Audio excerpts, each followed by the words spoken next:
साथियों नमस्कार। देश में फिर चुनाव होने वाले हैं, फिर वादे किए जाएंगे, हम वोट डालेंगे और अपना नेता चुनेंगे। लेकिन क्या आज़ादी के बाद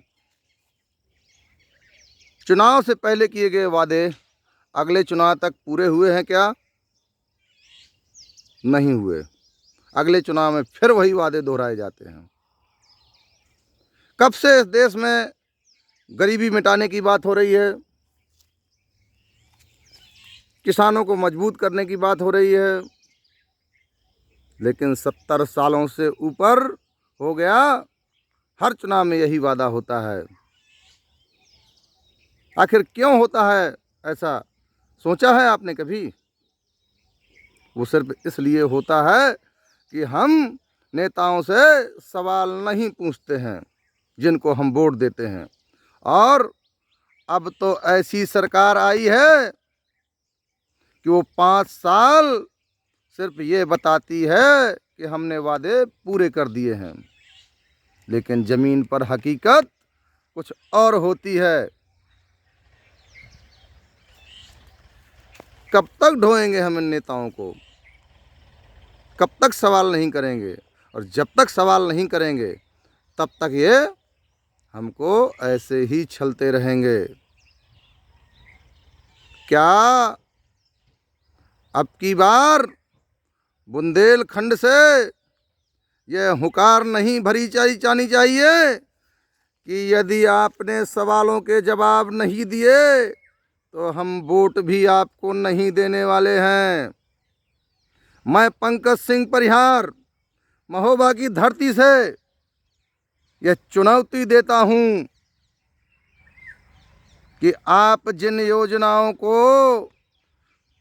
जनता के हित की बताते हैं, धरातल पर आइए मेरे साथ, मैं दिखाता हूं उनका क्या हाल है। जो आपने कहा था किसानों की आमदनी दोगुनी करेंगे, आज किसानों की आमदनी आधी से भी कम हो गई है। किसान कर्ज के जाल में फंसा है। किसान को तो अब टैक्स के जाल में भी फंसा दिया गया है। मित्रों, कभी थ्रेशर खरीदने पर, कल्टीवेटर खरीदने पर और कृषि उपकरण खरीदने पर टैक्स फ्री हुआ करता था। आज आप गूगल कर लीजिए या किसी हमारे व्यापारी किसान मित्र से पूछ लीजिए कि आपको इन कृषि यंत्रों में टैक्स देना पड़ रहा है कि नहीं देना पड़ रहा है। तो अब बताइए, किसान की साथ दिया है या किसान को नाप दिया है? ये आपको तय करना होगा।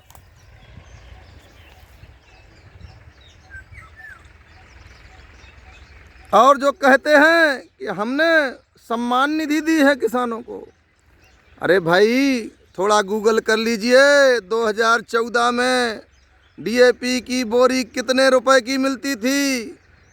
415 रुपए की मिलती थी, और आज वह बोरी 1350 रुपए की मिलती है। अब खुद समझ लीजिए एक किसान को कितनी बोरियां लगती हैं। मिनिमम 10 बोरी भी अगर एक किसान प्रयोग करता है तो 8 गुणे 10, 8,000 रुपये तो आपने एक किसान से ले लिए और उसको दिया क्या? 6,000। ये तो एक डीएपी की बात है। कृषि उपकरणों पर आपने जो टैक्स लगाए हैं, क्या उनको नहीं जोड़ेंगे क्या? ठीक है, आपने टैक्स लगा दिए, हमने भर भी दिए, लेकिन बदले में किसानों को दिया क्या है? क्या आपने उनकी उपज बढ़ाने का, उनकी लागत कम करने का कोई बात बताई उन्हें? मन की बात तो आप कहते रहे, लेकिन काम की बात भूल गए। तो साथियों, इस चुनाव में क्यों ना हम उन्हें मुंह तोड़ जवाब दें जिन्होंने हमारी कमर तोड़ी है, किसानों की कमर तोड़ी है, मजदूरों की कमर तोड़ी है। जवाब देना चाहिए इन्हें कि नहीं देना चाहिए, ये आपको तय करना है।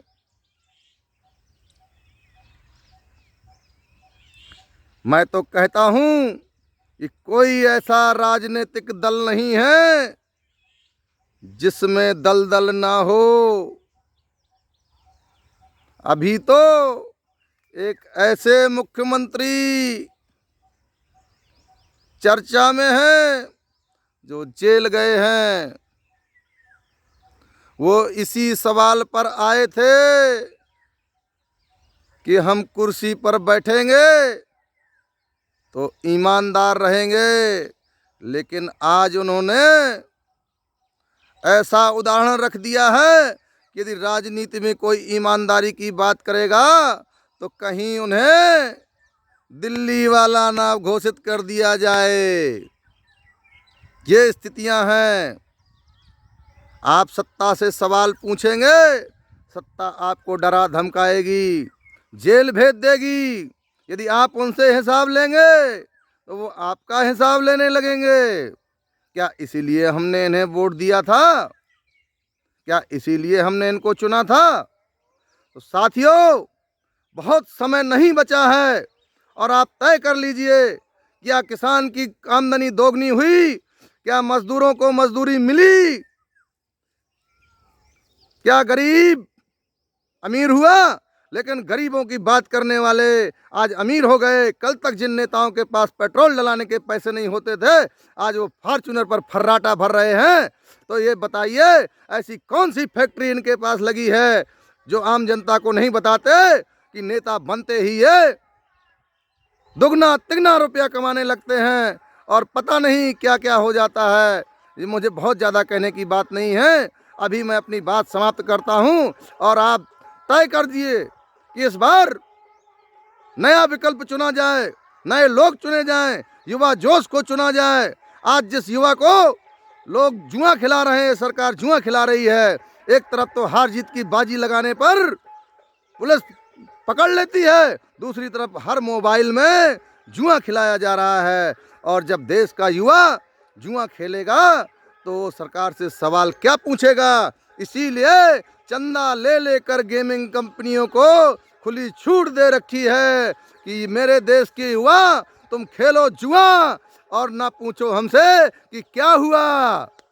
तो साथियों, अभी बस इतना ही और मुझे आप बताइए, मुझे आपकी राय का इंतजार रहेगा, आपकी सलाह का इंतजार रहेगा कि इस चुनाव में इन सत्ताधारियों को सबक सिखाना है कि नहीं सिखाना है।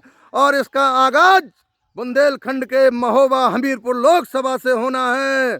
साथियों, यदि आपने साथ दिया तो वह दिन दूर नहीं होंगे जब इन राजनीतिक दल वालों के दलदल से हम देश की जनता को निकाल कर बाहर करेंगे और इन्हें उसी दलदल में गाड़ देंगे। जय श्री राम, जय भवानी, जय बुंदेलखंड।